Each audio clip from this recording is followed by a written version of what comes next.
Today, the Texans who cast their vote, the vast majority of Texans, the numbers are in, have sent a clear signal to the entrenched interests in Austin. Texas is ready for a new governor.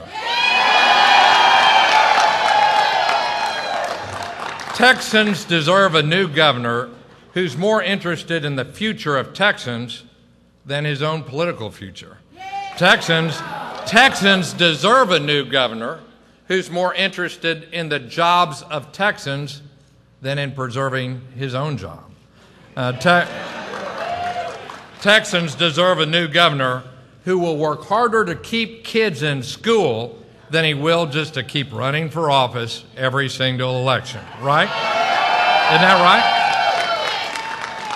right? Texans deserve a new governor who respects property rights when he's governing and not just before re-election campaigns.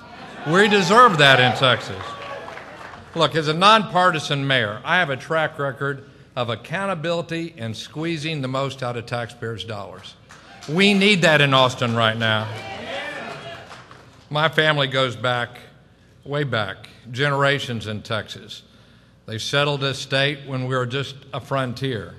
This was a place that carved a new identity, people from all backgrounds. And I'll tell you what, we're stronger now than we've ever been because we've shed the old stereotypes that kept people down, confined by stereotypes based on ethnicity and gender. We're proud, whether you're a newcomer or somebody been around here for a long time, we're proud of the Lone Star State. It's a place with big horizons and bigger dreams. But high dropout rates and rising tuition cast a cloud, a shadow over our state's future. As governor, I'll work hard every day to make sure that all Texans have the technology, the equipment, the skills to compete for good jobs, jobs with a real future. Wouldn't that be great for Texas? Look, we're proud to be Texans. Everybody knows that. Nobody has a monopoly on Texas pride or Texas values. But we're not proud of an administration in Austin who's content to have nurses and other skilled workers imported from foreign countries because they failed to educate our own citizens. We're tired of that. I and my family and the people in this room, we support Mr. Shami and others who cast their hats in the ring. They've been running based on their visions for Texas. I'm proud to say that none of them were career politicians. Now the voters have spoken, and it's time for us to come together to get things done. I want to thank the people of Houston. I want to thank the people of San Antonio, especially among all Texans. Houston is where I've served these last 6 years as mayor. San Antonio is my hometown. You know, in the places where you've lived most of your life, people know you the best. And they've spoken with their ballots and expressed confidence today. I thank them. And I thank you, the people in this room, and thousands of volunteers and small donors from across this state who simply want a better Texas. Aren't you proud of what we've accomplished tonight?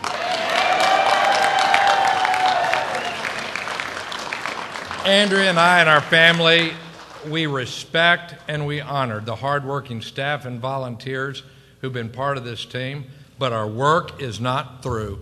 Tonight, renew your commitment. We need to finish the job, and that job will be finished in November.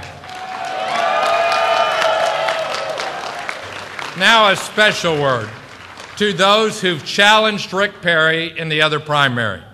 Let me talk to them. We admire your courage. You've taken on a professional politician. He knows all the tricks in the trade. No, he does. He's really experienced at the re-election business. That's his specialty. He's fueled by a torrent of money from the lobbyists and special interests in Austin, and he knows how to manipulate emotions in order to win re-election. But I think we're catching up with Governor Perry. We invite those who've supported other candidates, including independents and Republican voters, to join a winning team.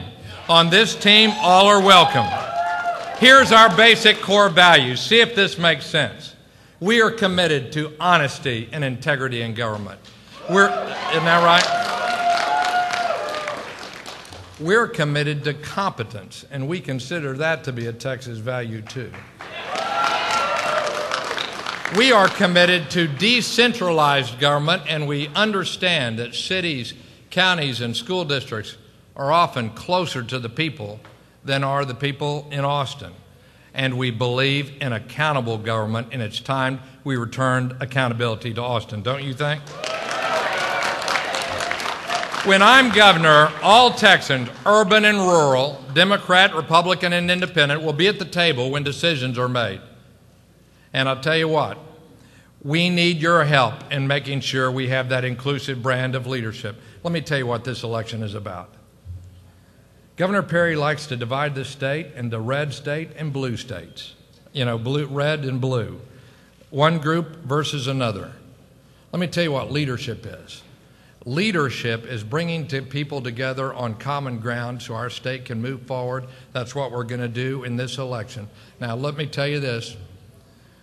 The career politicians who fear going to work in the private sector, even though they celebrate the private sector, are going to cling to power with whatever tricks they may have up their sleeves.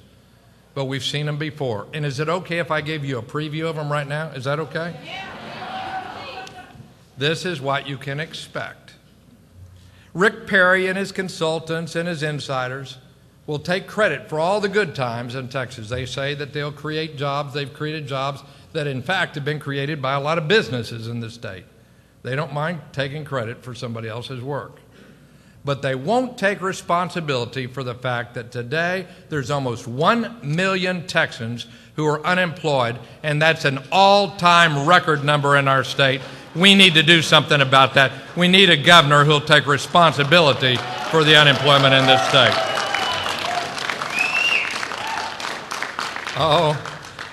You know what they'll do? They'll point fingers at Washington and talk about the alarming growth of government in Washington, so you won't notice the alarming growth in government in Austin. They'll talk about the massive amounts of debt in Washington, which none of us agree with, in order to hide the fact that debt has almost doubled in Austin under Governor Perry. They'll think that you will not notice this. Perry and his consultants and insiders will blame others for failed immigration policies, while not taking any responsibility for those who've committed serious crimes who travel across the state. They're not just parachuted into the cities. They'll take no responsibility for that. Governor Perry and his consultants will complain of the strings attached to federal funds, and believe me, I hate those strings, and most Texans do as well.